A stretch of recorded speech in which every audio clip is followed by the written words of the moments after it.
हाँ, आ रहा हूं। मरेगा साला आज मेरे हाथों।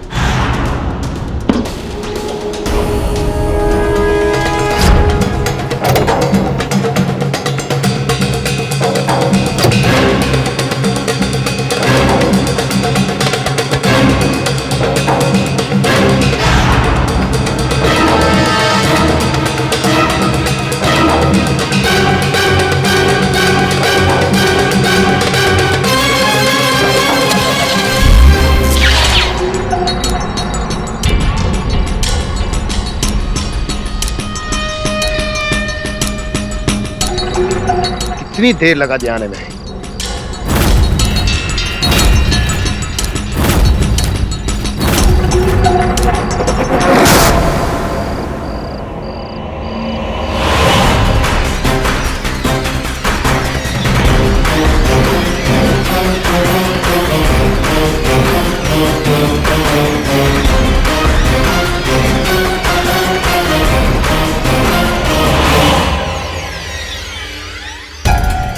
बड़े जल्दी आ गए तुम। चल माल निकाल। ये क्या मजाक है?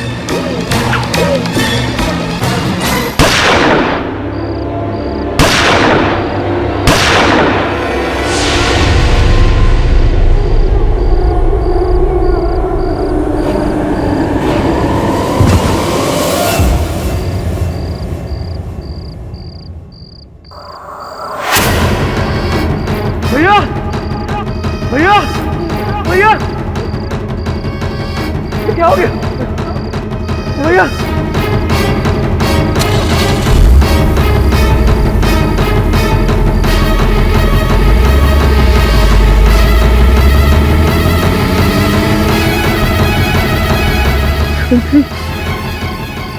भैया भैया, ओ भैया भैया, क्या हो गया भैया?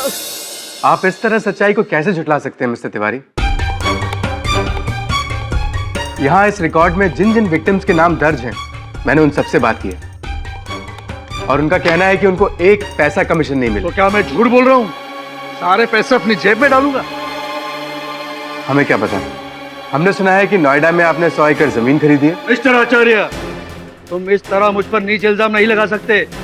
आप इतना गुस्सा क्यों हो रहे हैं मिस्टर तिवारी? मैं तो सिर्फ आपसे सवाल पूछ रहा हूँ और आप हमारी जनता को इतने जवाबदेही तो हैं। गलत सवाल है तुम्हारा। मुझ जैसे व्यस्त मंत्री को अपने चैनल में बुलाकर उसका अपमान करना तुम्हें बहुत भारी पड़ेगा मिस्टर आचार्य। यही है वो कमीना मिस्टर पाठक जिसने मेरे हस्बैंड को फंसाया है। Please mister Tiwari, behave yourself. आप कैमरा के सामने हैं, पूरी जनता आपको देख रही है। सौरभ ने आज तक किसी को थप्पड़ भी नहीं मारा, वो किसी का खून कैसे कर सकते हैं?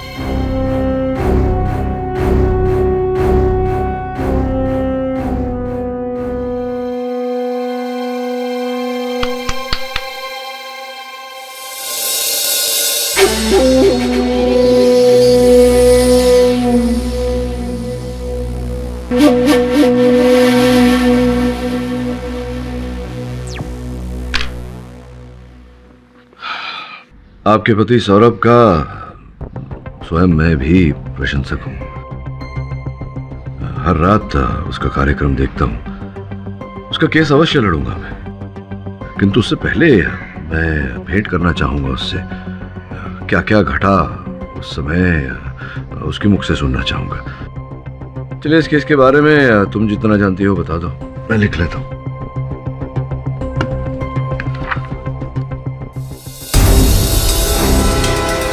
कलम कहाँ चली गई मेरी? यही तो रखी थी। चलिए, पेन चली सही। बताइए। हाँ, मैं बताती हूँ आपको सब। मिस्टर पाठक, मैं राजेश चक्रधर से सिर्फ वहां मिलने गया था, पर जैसे ही मैंने अपनी गाड़ी पार्क करी और मैं उसके पास पहुंचा, वो मर चुका था।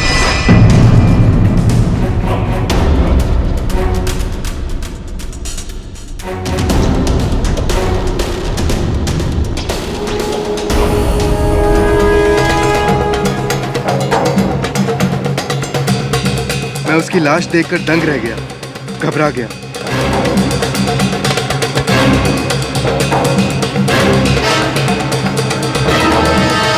और फिर वहां से अपनी गाड़ी में घर चला गया।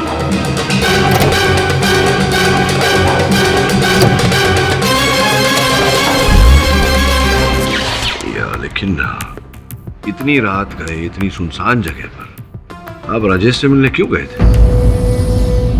मुझे नहीं पता मुझसे ऐसी गलती क्यों हो जाती है। अगर किसी को पता चला ना सौरभ तो मैं मर जाऊंगी। क्या है ना मिस्टर पाठक, हमारे प्रोफेशन में ऐसा होता ही है। न्यूज़ इकट्ठी करने के लिए हमें खबरियों से मिलने जाना पड़ता है और राजेश मुझे कोई इम्पोर्टेंट खबर देने वाला था, लेकिन उसके पास पहुंचने से पहले ही उसकी मौत हो चुकी थी। पता नहीं उसे किसने मारा। यार समझ में नहीं आ रहा है, इतने सीधे साधे केस के लिए मुझे क्यों बोला है? मैंने असिस्टेंट भी लड़ सकता था। खैर अभी आ गया हूं तो 10 मिनट के अंदर केस खत्म कर दूंगा। It's a simple case your honour. 29 June की रात सौरभ आचार्य ने राजेश चक्रधर, आरोपी सौरभ आचार्य ने राजेश चक्रधर को गोराई बीच के पास एक सुनसान रास्ते में किसी बहाने से बुलाया और उनकी हत्या कर दी। हत्या करने के बाद जब सौरभ आचार्य अपनी गाड़ी में जा रहे थे तब राजेश चक्रधर के भाई अशोक चक्रधर ने इनको जाते हुए देख लिया, गाड़ी को देख लिया और नंबर नोट कर लिया अपनी हथेली में। जी हाँ सर, MH048973 यही उस कार का नंबर है सर। सफेद कलर की कार थी सर। और जब पुलिस को सौरभ आचार्य की गाड़ी जो थी वहां पे पार्क्ड मिली इनके घर के पास, तो उनके ग्लव बॉक्स में से एक गन भी मिली योर ऑनर। ये वो यही गन है योर ऑनर। और बैलिस्टिक रिपोर्ट से साफ साबित होता है जो आपकी मेज पे पड़ी है कि राजेश चक्रधर के शरीर से जो 3 गोलियां पाई गई है वो इसी गन से चलाई गई है। और फॉरेंसिक रिपोर्ट का ये कहना है कि इस गन पे जो उंगलियों के निशान है वो सौरभ आचार्य के है। 5 मिनट के अंदर अंदर इतने सारे सबूत मैंने पेश कर दिए हैं तो कोई बेवकूफ भी समझ जाएगा कि खूनी कौन है। यही तो प्रॉब्लम है योर ऑनर कि बेवकूफों की सोच नहीं होती, समझ नहीं होती है, इसीलिए उन्हें बेवकूफ कहा जाता है। अब बेवकूफ ने ये नहीं सोचा कि राजेश चक्रधर जो एक खबरी था, जिनसे खबर प्राप्त करने सौरभ वहां गए थे, सौरभ उनकी हत्या क्यों करेंगे? एक मिनट ये गुप्त बात आपको कैसे पता चल गई? I mean, आपको किसने कह दिया कि राजेश चक्रधर एक खबरी था? मैं केस लड़ रहा था, मेरा मौकिल है। नहीं, to the best of my knowledge, मैं भी प्रोसिक्यूटर हूँ। To the best of my knowledge Rajesh Chakradhar एक डिपार्टमेंटल स्टोर में फुल टाइम नौकरी करता था। और मैं यूं ही नहीं कह रहा हूँ, साबित भी कर सकता हूँ। उसके लिए योर ऑनर मैं मीरा जो उसी डिपार्टमेंटल स्टोर में काम करती है उसको यहाँ पे बुलाकर साबित कर दूँ। Permission granted.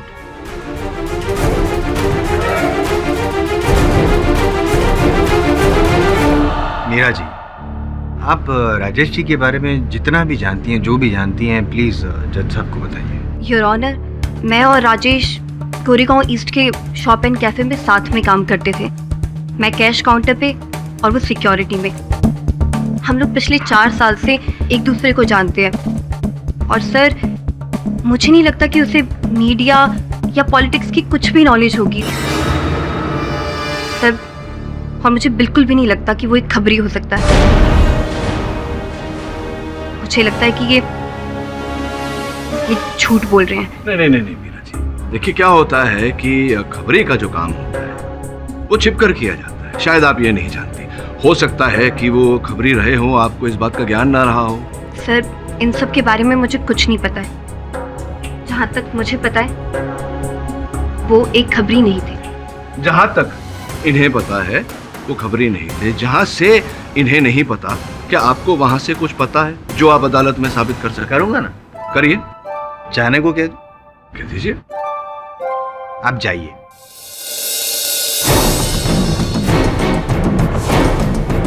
जाइए।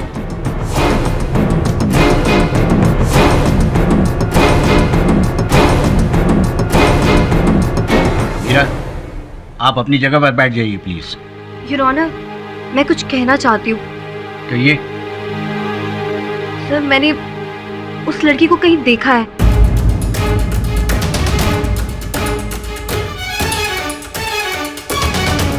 आप वही है ना जो पिछले हफ्ते हमारे स्टोर में आई थी ना, और मेंबरशिप फॉर्म भी फिल किया था आपने। नहीं तो मीरा जी, इसमें विशेष बात क्या है? आपके स्टोर में तो कई लोग आते होंगे, वो भी आई होंगी। कोई विशेष बात हो तो बताइए हमें। नहीं सर, मुझे याद आया कि मैंने इनकी पेमेंट रिसीव की थी उस दिन। तो और इनके चले जाने के बाद राजेश मेरे पास आया था। बिल बना दीजिए।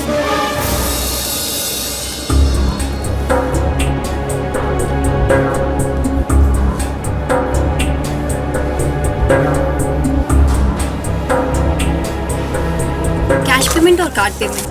कार्ड। ओके।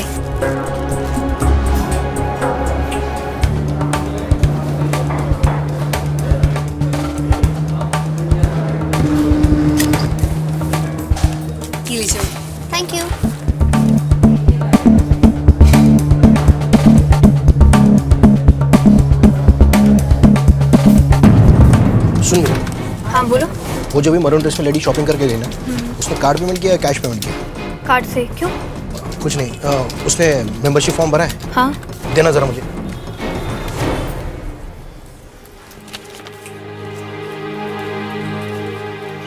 पेन देना जरा। राजेश, ये क्या कर रहा है तू? हाँ, किसी कस्टमर का नंबर इस तरह से। तुम अपना काम करो ना, मेरा नंबर्स का लेन देन तो लगा ही रहेगा। जी हाँ, मैं लास्ट वीक गई थी शॉपिंग कैफे। वहाँ मैंने मेंबरशिप का फॉर्म भी भरा था, पर मुझे ठीक से याद नहीं है कि वहाँ काउंटर पर जो लड़की थी वो मीरा ही है। नहीं यार, वो जो लड़की थी काउंटर पर मीरा, उन्होंने अभी अभी कथन दिया अदालत में कि आपके मेंबरशिप फॉर्म पर से आपका टेलीफोन नंबर लिया था राजेश ने। मैं इसलिए पूछ रहा हूँ जायसवाल साहब, इस तरह से घूरिए मत। सुंदर लड़की है, अक्सर होता है कैफे में जब लड़कियां जाती हैं, लड़के नंबर लेकर लड़कियों को फोन करते हैं। क्या आपको किया था राजेश ने फोन? नहीं, मेरे पास ऐसा कोई कॉल नहीं आया था। क्यों? वैसे मैंने उस दिन फॉर्म पर अपने हस्बैंड का नंबर लिखा था, क्योंकि मैं अपना नंबर चेंज कर रही थी। योर ऑनर पाठक साहब, सौरभ आचार्य को राजेश ने सिर्फ फोन ही नहीं किया था, बट ऑफिस में मिलने भी गया था। और मैं यूं ही नहीं कह रहा हूं, मैं साबित कर सकता हूं, और उसके लिए मैं मयंक को यहाँ कटघरे में बुलाना चाहता हूं।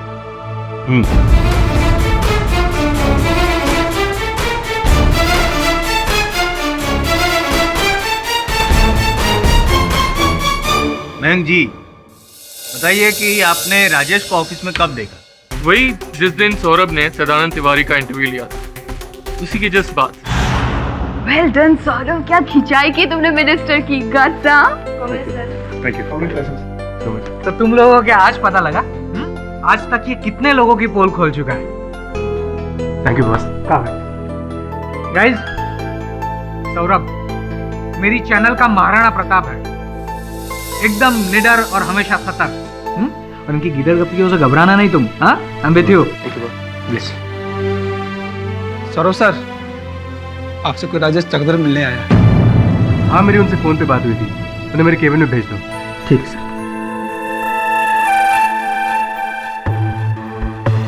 वो सौरभ सर का केबिन वहाँ पर। ठीक है।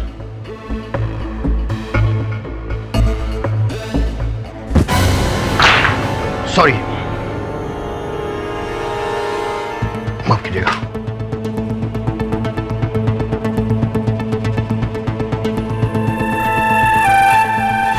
उसके बाद राजेश चक्रधर सीधा सौरभ के कैबिन में चला गया, और उन दोनों के बीच में क्या बातें हुई आई डोंट नो, पर वो डेफिनेटली खबरी नहीं था यार, कोई और था। उतना तो मैं 100% कह सकता हूँ।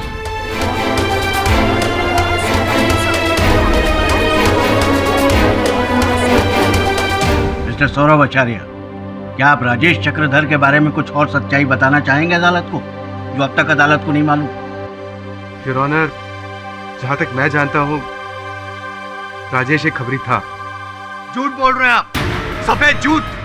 आप एक खबरी को मिलने जाते हैं गाड़ी में गन लेकर और बैग में 10 लाख रुपए लेकर। ऐसी कौन सी खबर देने वाला था, और ऐसी कौन सी खबर नहीं दी उसने जिसके बदले में आपको गुस्सा आया और आपने उसकी जान ले ली? Objection your honour. Your honour, सबसे इम्पोर्टेंट बात यह है कि जब पुलिस गई थी इनके घर पे तलाशी लेने के लिए, तो एक बैग मिला था। अटक साहब, ये बैग, और यही बैग है जिसमें 10 लाख रुपए थे। योर ऑनर, 10 लाख रुपए। जानते जायसवाल साहब की इसमें एक आश्चर्यजनक बात है। कैसे? योर ऑनर, इन नोटों के सीरियल नंबर की जांच के बाद पता चला है कि इनमें से 7 लाख रुपए सौरभ के अकाउंट चार्टर्ड बैंक से निकाले गए, लेकिन बाकी के 3 लाख रुपए मिस रूपल पटेल की बैंक अकाउंट से निकाले गए।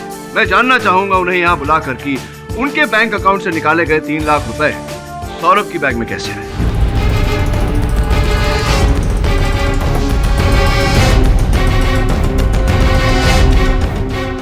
ये 3 लाख रुपए आपने अपने बैंक से निकाले थे, क्या ये सही है? जी सर। ये बताइए कि आपके बैंक से निकले हुए रुपए सौरभ जी के पास कैसे पहुंचे और क्यों पहुंचे? एक्चुअली सौरभ ने मुझसे ये पैसे उधार लिए थे, और सेम डे 29 जून को।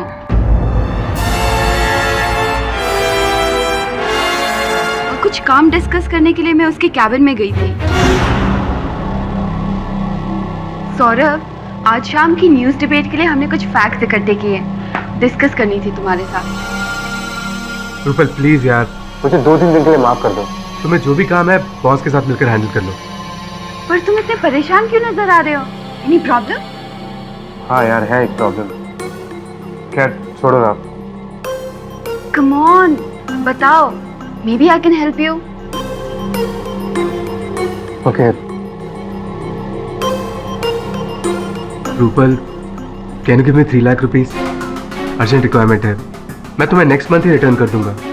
वो क्या है कि मेरी वाइफ की मदर आईसीयू में एडमिट है और उन्हीं के इलाज के लिए मुझे बनारस पैसे भिजवाने हैं। ओके, ठीक है, I give it to you. Thanks. मैंने सौरभ को उसी दिन अपने अकाउंट से 3 लाख रुपए निकालकर दे दिए थे, लेकिन आज सुबह जब मैं अदालत आ रही थी तो बाहर प्रेमिसेस में मुझे सौरभ की वाइफ मिली। हे संजना। हाय। कैसी है आपकी मम्मी अभी?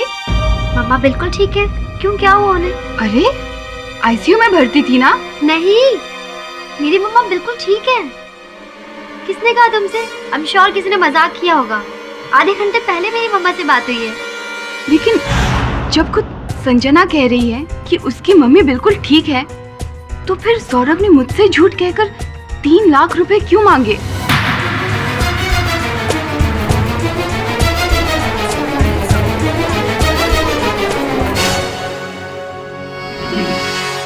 पाठक साहब, चिंता हो रही है आपकी। क्या है, आप तो सच का नगाड़ा बजाने की कोशिश कर रहे हैं, लेकिन आपके क्लाइंट ने झूठ का फटाफट ढोल बजा दिया। बैंड बज गई आपके केस की। घंटी बज गई जसवंत साहब। Live to fight another day. ये अदालत कल तक के लिए मुलतवी की जाती है।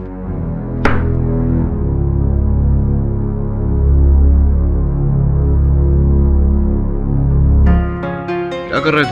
सर मेरी बाइक की चाबी सर। कमाल है, कभी पेन गुम हो जाती है, कभी बाइक की चाबी। पता नहीं कहाँ गायब हो गई। पाठक जी। जी? आपका चेक। अरे नहीं, इसकी क्या जरूरत थी, केस तो अभी भी। फर्स्ट ईयरिंग की फीस। Thank you.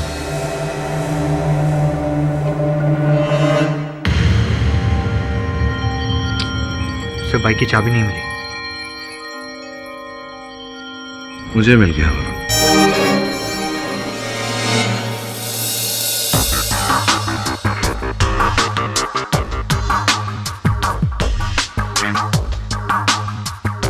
क्या वो सर, संजना जी ने कम पैसों का चेक बनाया? नहीं, पैसे तो ठीक दिए हैं, साथ ही साथ एक संकेत भी दिया है। हाँ, तो इस डायरी में मेरी जो लिखावट है और इस चेक के लिफाफे पर जो लिखावट है संजना जी की, वो उसी स्याही से लिखी गई है, उसी कलम से, जो स्याही का उपयोग मैं करता हूँ, सेंटेड फ्लोरिडाइन। सर और आपका पेन तो ऑफिस से गायब हो गया था। हाँ, इसका मतलब ये होता है कि वो कलम संजना जी ने गायब की थी।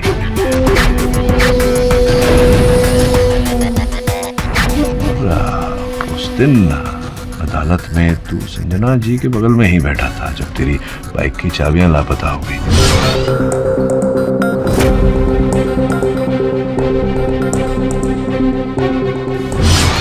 हाँ सर, मेरे बगल में बैठी।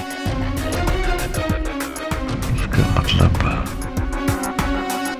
एक काम कर, इसके पीछे चक्कर क्या है ये पता लगाने के लिए तुझे संजना के घर जाना पड़ेगा एक बार। मुझे लगता है कहीं ना कहीं ये सौरभ की झूठ से जुड़ा हुआ है। मैं खुद हैरान हूँ, मुझे नहीं पता राजेश ने मीरा से मेरा नंबर क्यों लिया। क्या काम होगा उसे मुझसे? और मुझे नहीं लगता कि राजेश ने सौरभ को कोई कॉल किया, क्योंकि अगर ऐसा कोई फ़ोन उनके पास आया होता तो वो मुझे ज़रूर बताते, पर सौरभ ने मुझसे ऐसा कोई जिक्र नहीं किया। मैं कह रही हूँ ना, ये सारी प्लानिंग उस मिनिस्टर की है। आप बिल्कुल टेंशन मत लीजिए, सच जो भी है बहुत जल्दी सामने आ जाएगा। अब संजना जी, आपके घर में शक्कर और चाय पत्ती तो होगी? Of course. If you don't mind, क्या मुझे चाय मिल सकती है? श्योर।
क्लेप्टोमेनिया, चोरी करने की बीमारी।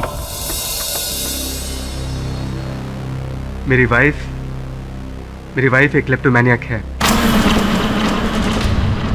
उसे छोटी मोटी चीजें चोरी करने की आदत है, लेकिन ये सब वो लालच के लिए नहीं करती है। पता नहीं, एक तरह की तलब है। सौरभ, तुम्हारी पसंद की खीर बनाएंगे।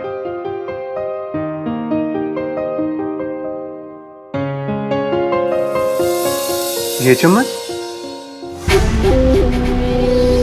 ऐसा चम्मच तो हमारे घर नहीं है ना।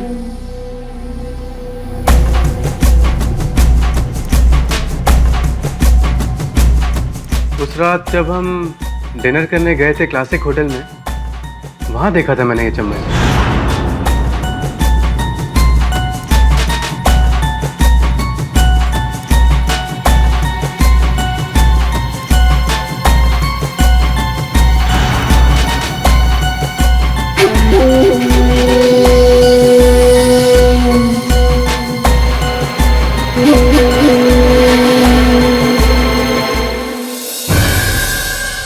नहीं सौरभ, वो पड़ोस में जो है ना, मैं चेंज कर देती हूँ। तुमने ये चम्मच चुराया ना संजना? क्या संजना, कब तुम अपनी आदतों से बाज आओगी? कब जाएगी तुम्हारी ये चोरी करने की बीमारी यार? Sorry, I'm really sorry। मुझे भी नहीं पता मैं ऐसा कैसे कर बैठती हूँ। जानती हूँ ये गलत है, चोरी है, पर पता नहीं मेरे हाथ क्यों। तुम्हें पता है, तुम्हारी इस आदत की वजह से ना। सॉरी सौरभ, मुझे नहीं पता मुझसे ऐसी गलती क्यों हो जाती है। 1 साल से मैं साइकियाट्रिस्ट के पास जा रही हूँ, कोई फायदा नहीं हो रहा। मैं जानती हूँ तुम मेरी वजह से कितनी बार एम्बैरेस हो चुके हो। शायद कोई और होता तो मुझे छोड़ चुका होता अब तक। अगर किसी को पता चला ना सौरभ, तो मैं मर जाऊंगी। मैं मर जाऊंगी, मैं शर्म के मारे मर जाऊंगी। मैं नहीं जी पाऊंगी, मर जाऊंगी। ऐसा क्यों बोल रहे हो संजना? आप जस्ट रिलैक्स, सब ठीक हो जाएगा। किसी को कुछ पता नहीं चलेगा, ओके? किसी को कुछ पता नहीं चलेगा। मैं हूं ना, रिलैक्स। मैंने संजना से वादा किया था कि उसकी कड़वी सच्चाई मैं दुनिया के सामने कभी नहीं आने दूंगा, उसे कभी शर्मिंदा नहीं होने दूंगा। और इसीलिए मैंने अदालत में और आपसे झूठ कहा। नहीं, वो तो ठीक है, लेकिन इसका राजेश की हत्या के केस के साथ क्या लेना देना है, ये नहीं समझ रहा हूँ। जी मैं आपको बताऊंगा मिस्टर पाठक, लेकिन मैं आपसे हाथ जोड़ के प्रार्थना करता हूँ, आप मेरी बीवी की चोरी करने की आदत के बारे में किसी को मत बताइएगा, प्लीज मिस्टर पाठक। पहले सच बताओ, मुझे अपना काम करने दो। अब बोलो, सत्य क्या है? डॉक्टर प्लीज मेरी हेल्प कर लीजिए। मेरे पास इसके अलावा कोई और चारा नहीं है। मैं जानती हूँ कि ये गलत है, मगर आप समझने की कोशिश कीजिए। मेरे पास और कोई रास्ता भी तो नहीं है। मैं कहाँ भटकती फिरूंगी? Please doctor. देखिए, हमारी क्लिनिक में ये सब नहीं होता है और मैं आपकी कोई मदद नहीं कर सकती हूँ।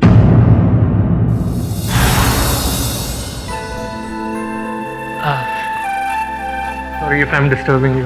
Not at all. Have a seat, please. Thank you, sir. Tell me.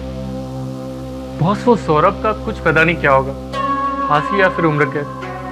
पर हमें तो 100% अपने शो के बारे में सोचना होगा, और खासकर 9 बजे की न्यूज़ डिबेट जिसके इतने सारे व्यूअर्स हैं, उसके लिए तो नया होस्ट तो डिसाइड करना होगा। इतना टेंशन क्यों ले रहे हो मैंक? होस्ट हमारे सामने है। सी मैंक, 9 o'clock का जो डिबेट शो है वो अब से रूपल होस्ट करेगी। Oh my God!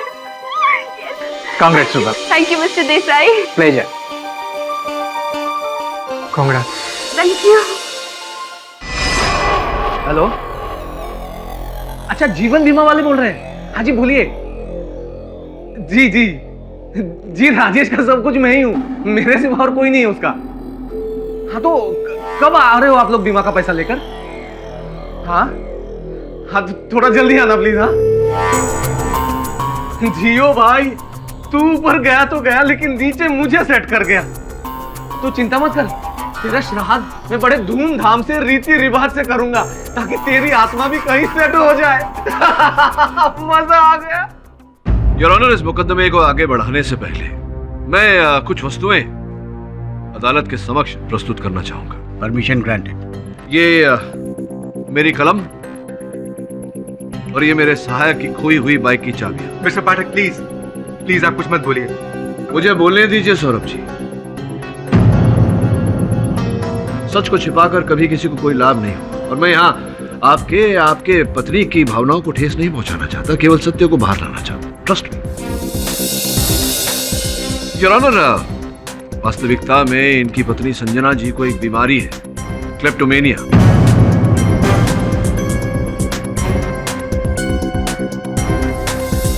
उन्हें वस्तुएं चुराना तो नहीं कह सकते योर ऑनर, उठाने की बीमारी है अपना समझकर। और योर ऑनर, ये your honour doctor Mehul Shukla का ये प्रिस्क्रिप्शन जहां से संजना जी चिकित्सा करवा रही थी, इस बात का प्रमाण है।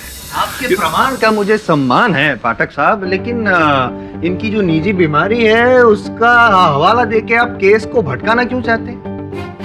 क्योंकि इस केस का प्रारंभ इस बीमारी के कारण ही हुआ था मिस्टर जायसवाल। संभवतः आपको इस बात की जानकारी नहीं होगी कि ये केस उसी दिन शुरू हुआ था जिस दिन Sanjana ji shop and cafe में गई थी। वहाँ वाउचर भरा था उन्होंने, एग्रीमेंट, वहाँ से उन्होंने ये इत्तर की बोतल चुरा कर अपने बैग में रखी थी।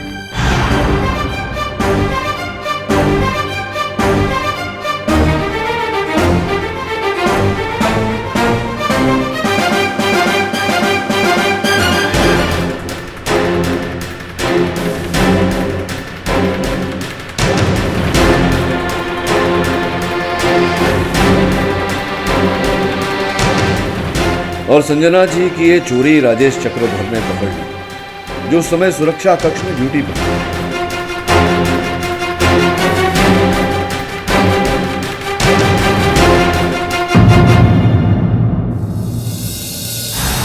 इस घटना के पश्चात योर ऑनर, जैसा कि मीरा जी ने अपने कथन में कहा था, राजेश जी ने उनके मेंबरशिप फॉर्म पे से नंबर लिया, उन्हें फोन किया, लेकिन चूंकि वो नंबर सौरभ जी का था, घंटी इनके फोन पर बजी।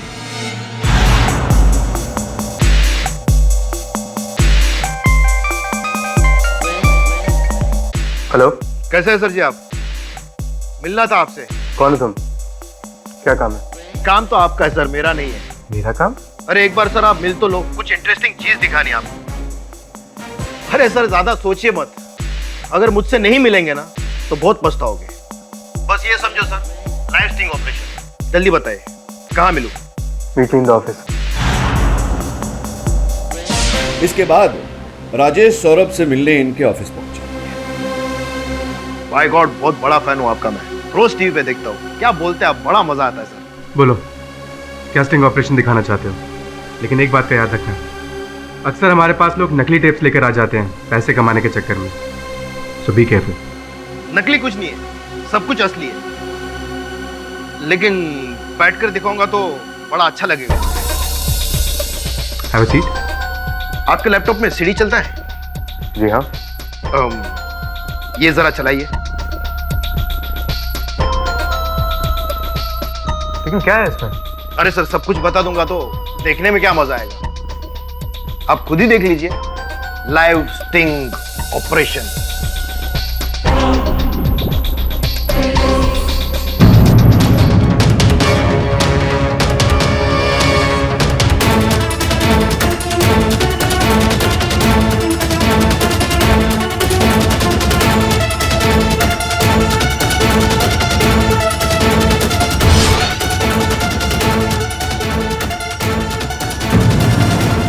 चौंक गए ना जर्नलिस्ट बाबू, अभी एक ईमानदार शरीफ आदमी की औरत ऐसी ऊंची हरकत करेगी तो झटका तो लगेगा ही, वो भी 1000 वोल्ट का।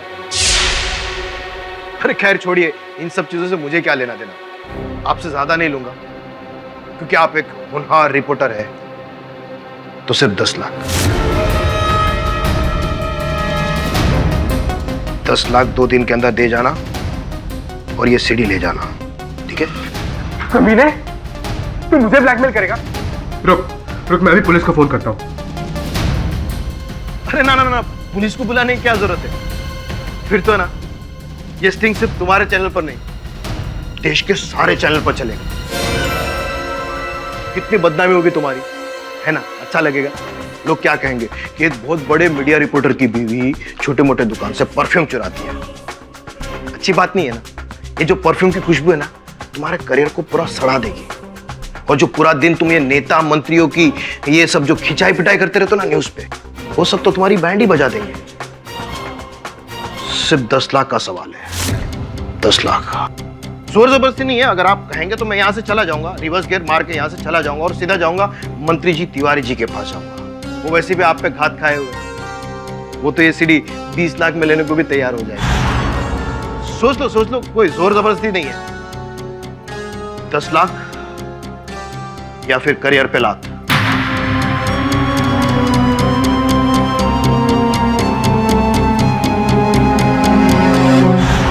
योर ऑनर, सौरभ जी को अपने व्यवसाय से अधिक अपनी पत्नी की चिंता थी।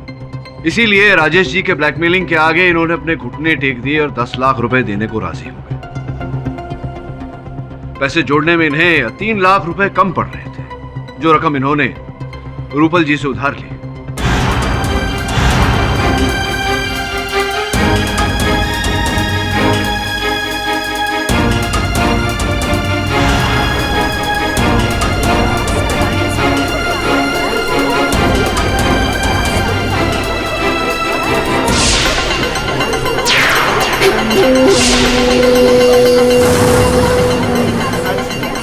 ऑर्डर। वेरी गुड पाठक साहब, पूरी कहानी बता दी है तो क्लाइमेक्स भी बता दीजिए ना प्लीज। शायद आप थक गए होंगे, मैं बता देता हूँ। सीनियर है यहाँ। योर ऑनर, अब तक हमें ये पता नहीं चल रहा था कि आखिर सौरभ जी ने राजेश जी का खून किया क्यों, लेकिन अब तो वो भी पता चल गया। मोटिव ऑफ मर्डर क्लियर हो गया योर ऑनर। मैंने किसी की हत्या नहीं की है योर ऑनर। मैं तो राजेश को 10 लाख रुपए देके सीडी हासिल करने गया था, लेकिन वहां पहुंचने से पहले ही राजेश मर चुका था। झूठ बोल रहे हैं आप। खून कुछ हुआ नहीं था, खून आपने किया है। खूनी और कोई नहीं, आप ही है, क्योंकि आपकी गाड़ी के ग्लव बॉक्स में ही गन मिला है। I object your honour. Objection overruled. Your honour, किसी की गाड़ी से हत्या का औजार मिलने से कोई हत्यारा प्रमाणित नहीं हो जाता। अच्छा, तो पाठक साहब, आपका ये जो क्लाइंट है वो अगर फिरौती की रकम देने गया था तो अपनी गाड़ी में गन लेके क्यों घूम रहा था, वो भी मर्डर वेपन, क्यों? वो मैं आपको बताता हूँ योर ऑनर। वो गन मैंने अपनी प्रोटेक्शन के लिए रखी थी, क्योंकि एक इंटरव्यू के बाद मुझे धमकी भरे कॉल्स आने लगे थे।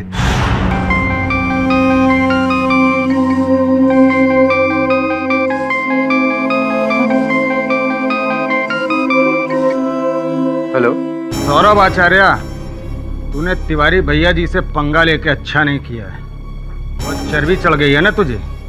कौन बोल रहा है? वो जानकर तू क्या करेगा?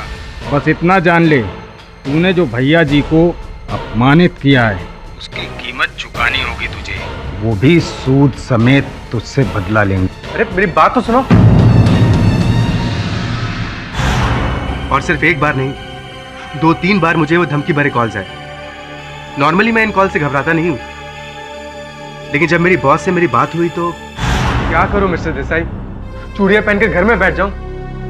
ऐसा मैंने कहा सौरभ, लेकिन तुम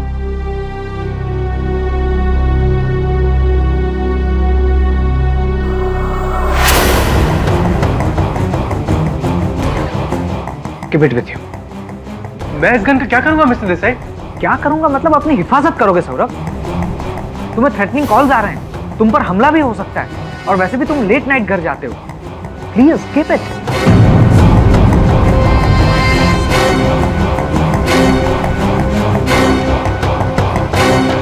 थैंक्स। और उसके बाद मैंने गन को कार के ग्लव बॉक्स में रख दिया, क्योंकि मैं जानता था कि घर के अंदर और ऑफिस के अंदर मुझे कोई खतरा नहीं है। यहाँ पे खतरा है, पता है हमको। क्या आपने मतलब गन राजेश से जब मिलने गए तब गन आपने डैशबोर्ड यानी कि ग्लव बॉक्स में रखी थी, सही? जी।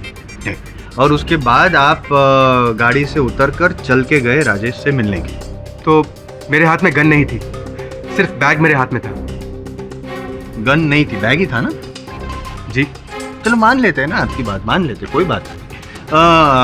लेकिन आप जब निकले तब आप गाड़ी तो आपने लॉक की होगी, वो रिमोट कंट्रोल आता है ना, चींचू चींचू।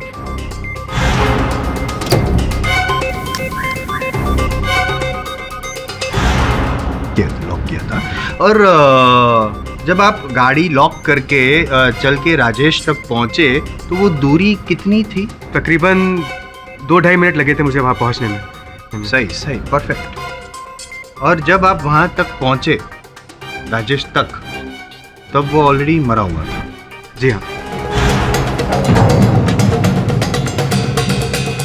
यहाँ पे आप गलत, खूनी सिर्फ आप ही, आपके अलावा कोई खून कर ही नहीं सकता है। योर ऑनर, लॉजिक वाली बात है कि अगर खूनी कोई और होता, जैसे कि कह रहे हैं, तो जब ये गाड़ी लॉक करके चल के जा रहे थे, राजेश तक पहुंच रहे थे, तो अगर खूनी कोई और होता तो वो खूनी इनके जाने के बाद गाड़ी तक पहुंचा होता, इनकी गाड़ी तक, शीशा या लॉक तोड़ा होता, ग्लव बॉक्स खोला होता, गन निकाली होती, और ये अगर राजेश तक पहुंचते उससे पहले खुद पहुंच गया होता, गोली चला दी होती, हत्या कर दी होती। लेकिन ऐसा हुआ नहीं था।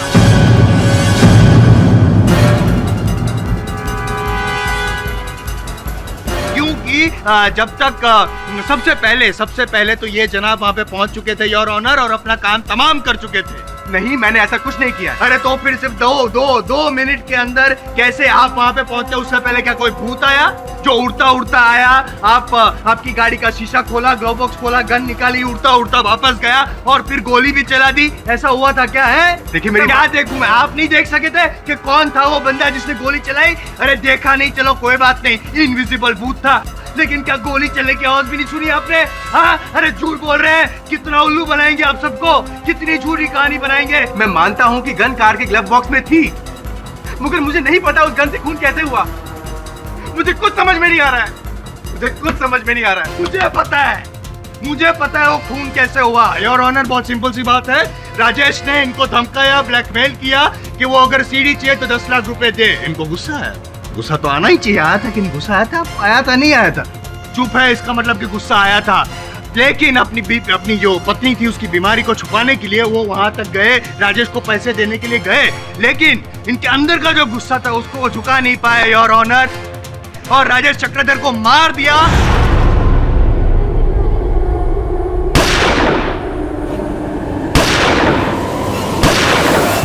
End of case. आप फैसला सुना दीजिए योर ऑनर।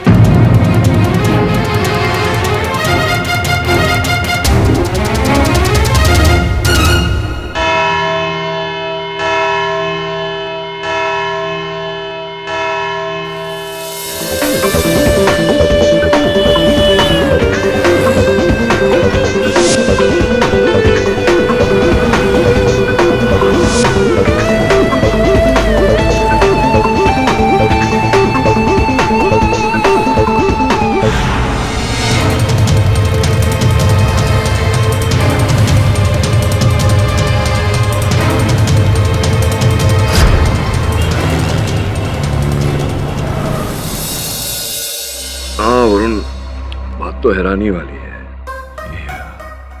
मयंक और तिवारी के बीच में क्या नाता हो सकता है? कुछ समय पहले एक राष्ट्रीय चैनल पर तिवारी ने सौरभ को जान से मार देने की धमकी दी थी। क्या लगता है तुझे, कहीं ऐसा तो नहीं कि मयंक की सहायता लेकर तिवारी ने यह खेल रचा हो? सर, मुझे भी ऐसा ही लग रहा है। सर, एक और बात है, सौरभ की जगह उनके बॉस सिद्धार्थ ने रूपल को प्रमोट किया है। अब उनके चैनल की लीडिंग रिपोर्टर रूपल है। हाँ माँ, बहुत बड़ा ब्रेक मिला है मुझे।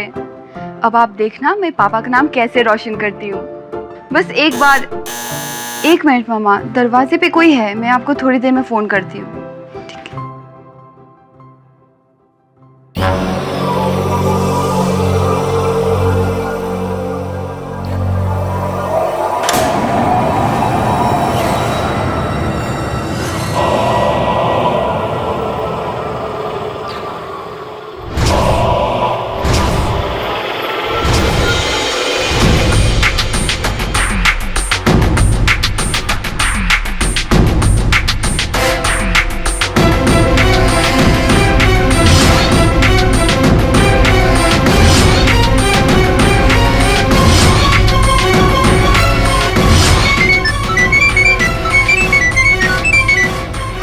तोहफा मिला मेरा। कौन हो तुम? जानकर क्या करोगी? बस 25 लाख रुपए लेकर रात के 10 बजे जोगस पार्क के पीछे वाले कोस्टा विला आ जाना, वरना ये सीडी। कौन हो तुम जो मुझे ब्लैकमेल कर रहे हो? ये सीडी तो राजेश के पास थी और वो तो मर चुका है। पर धंधा आज भी जिंदा है। टाइम पे आ जाना पैसे लेकर, नहीं तो तुम्हारे गलत काम की ये सीडी सही हाथों तक पहुंच जाएगी। तो इसका मतलब ये हुआ कि सौरभ के इस कांड से, आरोप लगने से सबसे अधिक लाभ रूपल का हुआ है और रूपल ने तुरंत उसे 3 लाख रुपए भी उधार दे दिए थे। ये क्या चक्कर है, समझ में नहीं आ रहा है। एक हाथ पे रूपल, दूसरे हाथ पे तिवारी और मयंक। केस तो उलझता ही जा रहा है। खेल तो अब शुरू हुआ है, न्यू गेम।